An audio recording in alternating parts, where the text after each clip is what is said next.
আমি আবেগে আসলে বলে ফেলছিলাম, বাট এখন আমি রিয়েলিটি যেটা সেটা ফিল করে সেটাই বলি। 21শে মার্চ তাহলে কি হয়েছিল আপনাদের মধ্যে?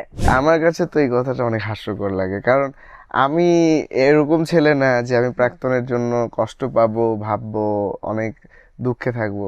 এরকম টাইপের ছেলে আমিও না, সেটা সেটা আমিও জানি, মানুষও জানে। আলভি জীবনেও বিয়ে করে নাই। না, এঙ্গেজমেন্ট? এঙ্গেজমেন্ট টাইপের হয়েছিল, আমি সেটাই বললাম যে ওই টাইমে এঙ্গেজমেন্টটাকেই। মানে সেটা কি মুসলিম রীতিতে বিয়ে হয়েছিল কিনা? না না, বিয়ে হয়নি। মানে তালাকের তো তাহলে প্রশ্নই আসে না, না না। তালাক বা ডিভোর্স। তার মানে আলভি এখন পিওর সিঙ্গেল।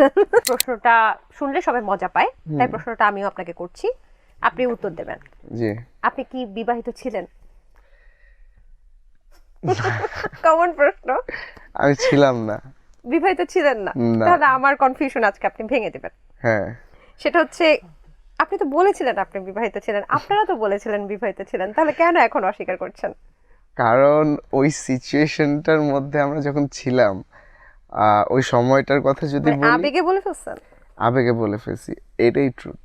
আমি আবেগে আসলে বলে ফেলছিলাম, বাট এখন আমি রিয়েলিটি যেটা সেটা ফিল করে সেটাই বলি। 21শে মার্চ তাহলে কি হয়েছিল আপনাদের মধ্যে? 21শে মার্চ আমাদের মধ্যে কিছুই হয়নি। আমরা হয়তো একটা সময় অনেক কারণে হয়তো সেই জিনিসটা বলা হয়েছিল, but it's actually not true. Okay, তার মানে এইখানেও কি আপনাকে ডমিনেট করা হয়েছিল এটা বলার জন্য? Exactly, yes. বাবা, আপনি এত ডমিনেটেড কেন হলেন আমি বুঝলাম না। আচ্ছা যাই হোক, হোয়াট এভার ইট ইস।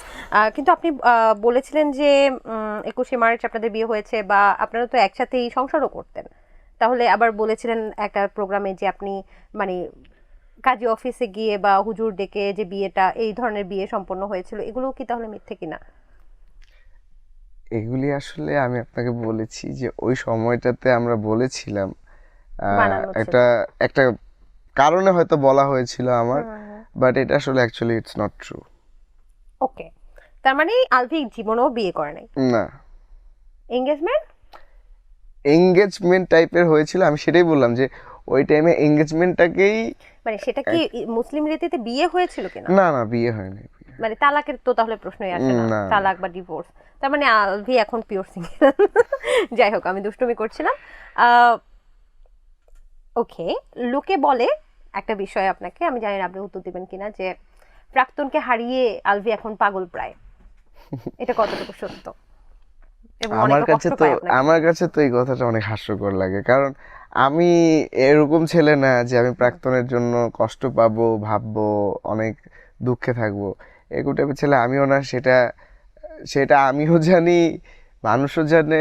মানে যারা আমাকে চিনে তারা অনেক ভালো করে জানে যে আমি I am not that type of গাই যে একজনের পিছনে আমি পড়ে থাকবো, বা তার জন্য আমার লাইফ সরি তার জন্য আমার লাইফ থেমে যাবে বা এরকম কিছু। কিন্তু ইটস নট লাইক আপনার দ্যাট। স্ট্যাটাস গুলো দেখলে মনে হয় যে আপনার প্রাক্তনের জন্য আপনার জীবনটা জ্বলে পুড়ে ছারখার হয়ে যাচ্ছে।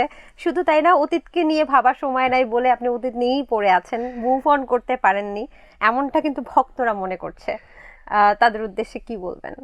যেমন আমি আপনার কিছু স্ট্যাটাস দেখলাম যে আপনি পুরাতন গাড়ি নিয়ে অনেক ধরনের স্ট্যাটাস দিচ্ছেন। আচ্ছা, হোয়াট এভার পুরাতন গাড়ি, পুরাতন গাড়ি মডেলটা কি ছিল? দেখেন, আমি ওই সময়টাতে গাড়ি নিয়ে যে স্ট্যাটাস দিয়েছি সেটা আসলে আমি গাড়িকে মিন করেই বলছি, বাট এটা দেখতাম যে গাড়ি নিয়ে মানে কোনো গাড়ির ব্যাপারে কিছু বললে মানুষরা আসলে এটাকে ডাবল মিনিং কিছু ভাবে, বা ডাবল মিনিং কিছু কথাবার্তা সেটা নিয়ে বলে। বাট আমি অ্যাকচুয়ালি ডাবল মিনিং কিছু বলি না, আমি গাড়িকে ফোকাস করে না, গাড়ি আমি নিয়েই বলেছিলাম। একদমই, আমি কিন্তু ডাবল মিনিং প্রশ্নও আপনাকে করি নাই। আর যারা ডাবল মিনিং ভাবে তাদের একদমই মানে বোঝার ক্ষমতাই নেই, আমি বলছি। আপনি একদম আহ, নিষ্পাপ মনেই স্ট্যাটাসটা দিয়েছেন, আমিও বানলাম। আমি বলছি আপনি এখন কোন মডেলের গাড়িটা ব্যবহার করছেন, মানে পুরাতন গাড়ি নিয়ে যে স্ট্যাটাস দিচ্ছেন সেটা কোন মডেলের ছিল?